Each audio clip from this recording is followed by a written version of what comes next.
बात सुनो भाई, जिस थाली में तुम खाती हो उसी में छेद करने की कोशिश कर रही हो।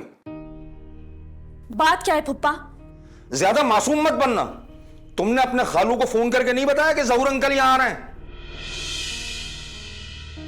हमेशा की तरह कुछ सोचे समझे बगैर आपने मुझ पर इल्जाम लगा दिया। मुझ पर इल्जाम लगाना आसान है इसीलिए, जब कहीं आप फंस जाएं, जब आपको कुछ ना समझ आए तो आप मुझे बलि का बकरा बना देते हैं। ज्यादा एक्टर बनने की जरूरत नहीं है। तुम्हें भी पता है कि इस इल्जाम में कितनी सच्चाई है। सच तो इस घर में कोई सुनना ही नहीं चाहता ना। और फुप्पा, मुझे तो यह भी नहीं पता था कि जहूर अंकल आने वाले घर पर। अरे नहीं पता था तो पता तो चल गया था ना। तुम्हारी फुप्पी ने तुम्हें बता दिया था। बिल्कुल बिल्कुल बताया था, साथ में यह भी कहा था कि मिलने की जरूरत नहीं है। अच्छा, अब यानी अपनी फुप्पी पर इल्जाम लगा रही हो तुम? नहीं, लेकिन हकीकत जरूर बता रही हूं कि आपके दिल में क्या है, क्यों आप मुझे उनसे मिलने नहीं देना चाहते। बहुत एहसान फरामोश लड़की हो तुम। जिस घर में जिस छत ने तुमको साया दिया हुआ है ना, उसी की बर्बादी के ख्वाब देख रही हो। सच बात तो यह है कि तुम किसी घर में रहने के काबिल ही नहीं हो। बस कर दे फुप्पा, और सुन ले, आपने इस घर में रहने लायक हालात छोड़े भी नहीं हैं। अरे हालात वाला छोड़ो, अब तो पूरा मोहल्ला जानता है कि तुम किस किरदार की मालिक हो। किस किरदार की?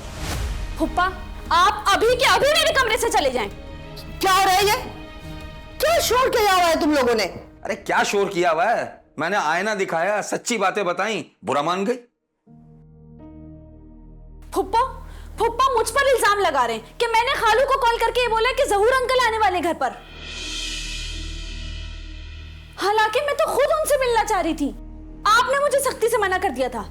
गलत मत बोलो सबा, मैंने मना नहीं किया था। मैंने थोड़ी देर बाद मिलने का कहा था। फुप्पो, आपको ये पता है कि मैंने जहूर अंकल को क्यों बुलाया था यहाँ? हाँ तो फिर तो तुम भी जवाब दो ना कि तुमने जहूर को क्यों फोन किया था, उसके ऑफिस जाकर आखिर ऐसा क्या काम था जो तुम उससे मिलना चाह रही थी? मैं तो कहूंगा तुम्हारी ख्वाहिश पर जहूर को बुलाया गया था ताकि तुम उससे दिल की बात कर सको। जो तुम्हारे दिल में नफरत है ना, वो उसके सामने उगल दो। नहीं, मैं ये बात नहीं मान सकती।